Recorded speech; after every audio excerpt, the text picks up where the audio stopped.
கல்வியிலும் வேலை வாய்ப்பிலும் அவர்கள் பயனடைவார்கள் என்பதை கருத்தில் கொண்டுதான் இந்த இடஒதுக்கீடே வழங்கப்பட்டது. ஆனா இன்னைக்கு சங்கி கூட்டங்கள் என்ன செய்கிறார்கள்? மத ரீதியாக இடஒதுக்கீடை வழங்குவதற்கு தவேக அரசு முயற்சி செய்கிறது. இது பிற்படுத்தப்பட்ட மக்களின் உரிமையை பறிக்கக்கூடியது என்கின்ற ஒரு வதந்தியை மக்களிடத்தில் பரப்பிக் கொண்டிருக்கிறார்கள். தமிழக சிறுபான்மைத்துறை அமைச்சராக இருக்கக்கூடிய ஷாஜகான் அவர்கள் சில தினங்களுக்கு முன்பு தமிழகத்தில் இருக்கக்கூடிய சிறுபான்மை இஸ்லாமியர்களுக்கு 3.5% இடஒதுக்கீடை 5% உயர்த்தி வழங்க வேண்டும் என தமிழக முதல்வரிடத்தில் கோரிக்கை வைத்திருக்கின்றேன். அந்த கோரிக்கை குறித்து தமிழக முதல்வர் பரிசீலனை செய்வதாக கூறியிருக்கிறார் என்கின்ற ஒரு செய்தியை பத்திரிகையாளர் சந்திப்பின் போது கூறியிருந்தார். இஸ்லாமியர்களுக்கு கலைஞர் ஆட்சியில் தரப்பட்ட 3.5% இடஒதுக்கீட்டை 5% உயர்த்தி தர வேண்டும் என்று இந்திய யூனியன் முஸ்லீம் லீக்கும் தொடர்ச்சியாக குரல் எழுப்பி வந்து கொண்டிருக்கிறது. கடந்த 10 தினங்களுக்கு முன்பு மாண்புமிகு முதலமைச்சரிடத்தில் இந்த கோரிக்கையை எடுத்து வைத்திருக்கிறோம். அவர்களும் உரிய ஆய்வினை செய்து தேவையான நடவடிக்கைகளை மேற்கொள்வதாக உறுதியளிக்கிறார்கள். வரக்கூடிய காலத்திலே அது நிச்சயமாக உயர்த்தி கிடைக்கும் என்று தினமாக நம்புகிறோம். இந்த செய்தி வெளிவந்த பிறகு சங்கி கூட்டங்கள் கூச்சலிட தொடங்கிவிட்டது. வானதி சீனிவாசனில் தொடங்கி ஹெச் ராஜா, இந்து முன்னணியைச் சேர்ந்தவர்கள், பிஜேபி ஊடகங்கள் எல்லாம் சிறுபான்மையினருக்கு இடஒதுக்கீடை உயர்த்தி வழங்கக்கூடாது, மத ரீதியாக இடஒதுக்கீடு உயர்த்தி வழங்குவது அண்ணல் அம்பேத்கருக்கு செய்யக்கூடிய மிகப்பெரிய அவமானம் என்று கூச்சலிட்டுக் கொண்டிருக்கிறார்கள். இந்த சங்கிகளை பொறுத்தவரை தமிழகத்தில் மத ரீதியாக இடஒதுக்கீடு கொடுக்கப்படுகிறதா என்கின்ற அறிவு கூட இல்லை என்பதுதான் யதார்த்தமாக தெரிகிறது. தமிழகத்தை பொறுத்தவரை இடஒதுக்கீடு என்பது மத ரீதியாக கொடுக்கப்படவில்லை. சிறுபான்மையினர் இருக்கக்கூடிய இஸ்லாத்தில் உள்ள பிற்படுத்தப்பட்ட முஸ்லிம்களுக்கு தமிழகத்தில் இருக்கக்கூடிய 69% இடஒதுக்கீடிலிருந்து உள்ஒதுக்கீடாக 3.5% இடஒதுக்கீடை 20 ஆண்டுகளுக்கு முன்பு திராவிட முன்னேற்றக் கழகம் வழங்கியது. அப்போதே தமிழக இஸ்லாமியர்களுடைய கோரிக்கை என்னவென்று சொன்னால், குறைந்தபட்சம் 7% இடஒதுக்கீடை உயர்த்தி வழங்க வேண்டும் என்பதுதான் பல கட்ட போராட்டமாக இஸ்லாமியருடைய கோரிக்கையாக இருந்தது. அன்றைக்கு முதல்வராக இருந்த கலைஞர் அவர்கள் 3.5% இடஒதுக்கீடை கொடுத்தார். அந்த இடஒதுக்கீடு என்பது எங்களுக்கு போதுமானதாக இல்லை, அதை 7% உயர்த்தி வழங்க வேண்டும் என சொல்லி தமிழகத்தில் இருக்கக்கூடிய ஒட்டுமொத்த இஸ்லாமியர்களும் பிற்படுத்தப்பட்ட நிலையில் இருக்கக்கூடிய இஸ்லாமியர்களுக்கு அந்த 3.5%ஐ 7% உயர்த்தி வழங்க வேண்டும் என கோரிக்கை வைத்து பல்வேறு போராட்டங்களையும் பல்வேறு மாநாடுகளையும் பொதுக்கூட்டங்களையும் நடத்தி தமிழக அரசுக்கு வலியுறுத்தி தீர்மானங்களை நிறைவேற்றியிருக்கிறார்கள். 2 நாடாளுமன்ற தேர்தல்கள், 3 சட்டமன்ற தேர்தல்கள், இந்த தேர்தல்கள் எல்லாம் ஆட்சிக்கு வர வேண்டும் என்பதற்காக சிறுபான்மையினருடைய இடஒதுக்கீடை உயர்த்தி வழங்குவதாக அப்போதைக்கு இருந்த கட்சிகள் தன்னுடைய தேர்தல் அறிக்கையில் இதை முக்கிய பிரதான வாக்குறுதியாக வழங்கினார்கள். பல கட்ட போராட்டங்கள் என்பது இந்த இடஒதுக்கீடை உயர்த்தி வழங்க வேண்டும் என்பது தொடர்கதையாக இருக்கிறது. ஆனால் தமிழகத்தில் வழங்கக்கூடிய இடஒதுக்கீடு என்பது மத ரீதியாக வழங்கப்படவில்லை.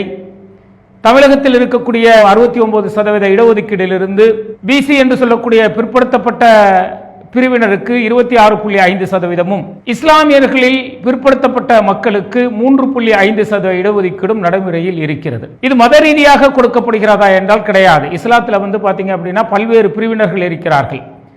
அந்த பிரிவினரில் ஒரு 7 பிரிவினருக்கு மட்டும்தான் தமிழக அரசு உள்ஒதுக்கீடு ஒதுங்கி இருக்கக்கூடிய இந்த 3.5% இடஒதுக்கீடிலிருந்து அவர்கள் பயனடைய முடியும். அப்ப இன்றைக்கு இது மத ரீதியாக கொடுக்கப்படவில்லை, உள்ஒதுக்கீடாக இஸ்லாமியர்களிடத்தில் இருக்கக்கூடிய ஒரு குறிப்பிட்ட பிரிவினருக்கு, அதாவது 7 பிரிவினருக்கு மட்டுமே இந்த இடஒதுக்கீடு மூலம் கல்வியிலும் வேலை வாய்ப்பிலும் அவர்கள் பயனடைவார்கள் என்பதை கருத்தில் கொண்டுதான் இந்த இடஒதுக்கீடே வழங்கப்பட்டது. ஆனா இன்னைக்கு சங்கி கூட்டங்கள் என்ன செய்கிறார்கள்? மத ரீதியாக இடஒதுக்கீடை வழங்குவதற்கு தவேக அரசு முயற்சி செய்கிறது, இது பிற்படுத்தப்பட்ட மக்களின் உரிமையை பறிக்கக்கூடியது என்கின்ற ஒரு வதந்தியை மக்களிடத்தில் பரப்பிக் கொண்டிருக்கிறார்கள். நாங்கள் 3.5% இடஒதுக்கீடை 7% உயர்த்தி வழங்க வேண்டும் அல்லது 5% உயர்த்தி வழங்க வேண்டும் என்கின்ற கோரிக்கையை இதன் அடிப்படையில் வைக்கிறோம் என்று சொன்னால், இஸ்லாமியர்களுக்கு 3.5% இடஒதுக்கீடு கொடுத்த பொழுது அப்போது இருந்த திராவிட முன்னேற்ற கழக அரசு, கலைஞர் தலைமையில் செயல்பட்டுக் கொண்டிருந்த அந்த அரசு கிறிஸ்தவர்களுக்கும் 3.5% இடஒதுக்கீடை வழங்கியது. கிறிஸ்துவ மக்கள் அந்த இடஒதுக்கீடு எங்களுக்கு தேவையில்லை, பொது இடஒதுக்கீடின் மூலம் நாங்கள் பயனடைந்து கொள்கிறோம் என கூறியதன் அடிப்படையில் அந்த 3.5% இடஒதுக்கீடு என்பது கிறிஸ்தவர்களுக்கு வழங்கப்படாமல் இருந்தது.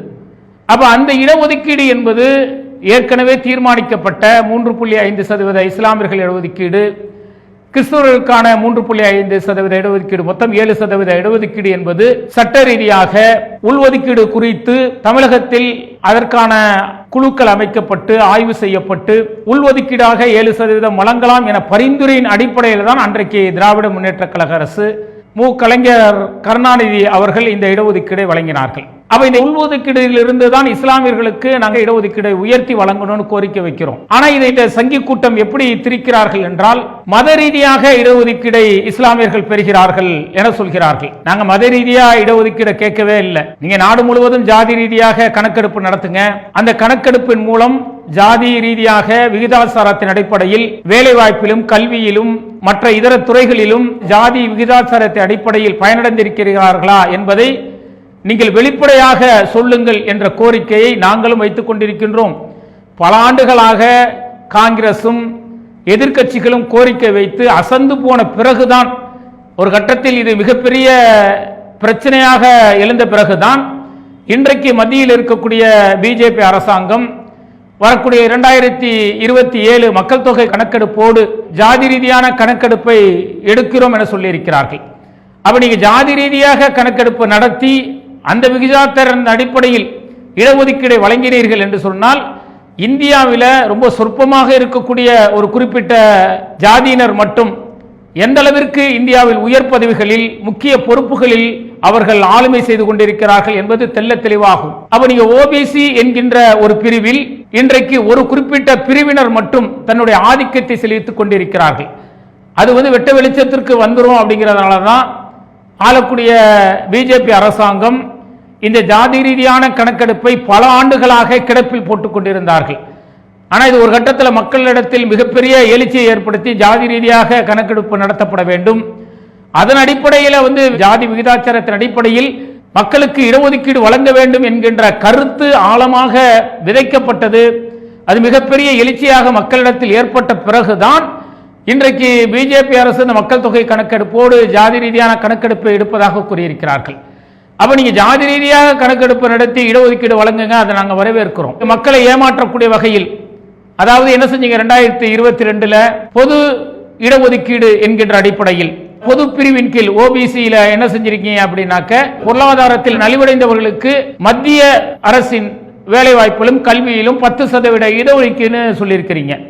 இந்த இடஒதுக்கீடு மூலம் யார் பயனடைவார் அப்படிங்கிறது பொதுவாக எல்லா மக்களுக்கும் அறிவார்கள். ஒரு குறிப்பிட்ட பிரிவினர், உயர் ஜாதியை சார்ந்த ஒரு குறிப்பிட்ட பிரிவினர், அவர்கள் வறுமை கீழே இருந்தாங்கன்னா அவர்களை மேம்படுத்துவதற்கு ஏற்கனவே இந்தியாவில் இருக்கக்கூடிய முக்கிய பொறுப்புகளையும் முக்கிய துறைகளிலும் அவர்கள் தான் அதிகாரம் செலுத்திக் கொண்டிருக்கிறார்கள், பதவியில் இருக்கிறாங்க.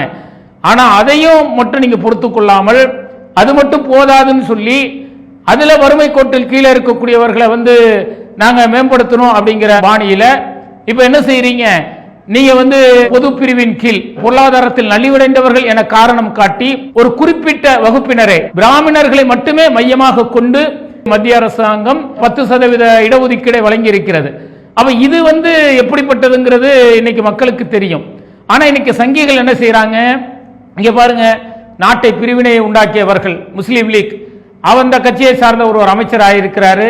இன்னைக்கு இடஒதுக்கீடை கேட்டு பிற்படுத்தப்பட்ட மக்களின் இடஒதுக்கீட்டின் உரிமையை பறிக்கிறார் என்பது போன்ற ஒரு தவறான கருத்தை மக்களிடத்தில் உருவாக்கி, தென் மாநிலங்கள் போல இங்கும் ஏதாவது அசம்பாவிதத்தை ஏற்படுத்தலாம், மக்களிடத்தில் ஒரு கலவரத்தை உண்டு பண்ணலாம்னு இந்த சங்கி கூட்டம் நினைத்துக் கொண்டிருக்கிறது. ஆனால் தமிழக மக்கள் தெல்ல தெளிவாக இருக்கிறார்கள். இடஒதுக்கீடு என்பது 69%.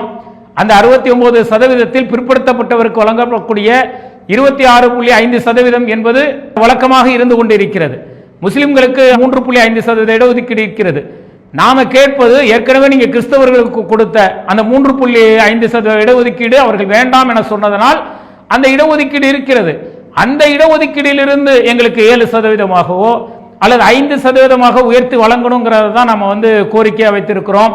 அந்த கோரிக்கையை இன்னைக்கு அமைச்சர் தமிழக முதல்வருடைய கவனத்திற்கு கொண்டு சென்றிருக்கிறார். அதுவும் அதை அவர் பரிசீலிப்பதாக தமிழக முதல்வரும் சொல்லியிருப்பது வரவேற்கத்தக்கது.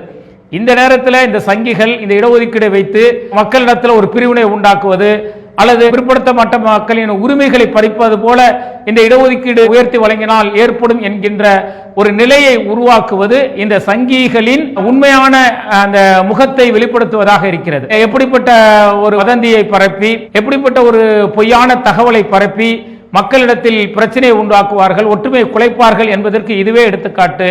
எனவே தமிழக மக்கள் நீங்கள் தெளிவாக தெரிந்து கொள்ள வேண்டும். இந்த சங்கி கூட்டம் இஸ்லாமியர்களுக்கு வழங்கக்கூடிய இடஒதுக்கீடு என்பது மத ரீதியாக வழங்கப்படவில்லை. உள்ஒதுக்கீடில் இருந்து ஏற்கனவே அந்த கிறிஸ்தவர்கள் கொடுக்கப்பட்ட இடஒதுக்கீடில் பயன்படுத்தப்படாமல் இருக்கிறது. அந்த இடஒதுக்கீடில் இருந்து தான் இஸ்லாமியர்களுக்கு உயர்த்தி வழங்க வேண்டும் என்பதைத்தான் கோரிக்கையாக வைத்திருக்கின்றோம். இதை மைய கருத்தா வச்சு தான் அமைச்சர் ஷாஜகான் அவர்கள் முதல்வரிடத்தில் கோரிக்கை வைத்திருக்கிறார். தமிழக முதல்வர் இந்த கோரிக்கை விரைவில் பரிசீலித்து சிறுபான்மையினர் பிரிவில் பிற்படுத்தப்பட்ட வகுப்பாக இருக்கக்கூடிய பிரிவினருக்கு இந்த இடஒதுக்கீடு பயன்படக்கூடிய வகையில் அந்த 3.5% இடஒதுக்கீடை குறைந்தபட்சம் 5% இடஒதுக்கீடாக உயர்த்தி தருவார் என்கின்ற நம்பிக்கையும் எதிர்பார்ப்பும் நமக்கு இருக்கிறது. அல்லாஹு அக்பர், அல்லாஹு அக்பர்.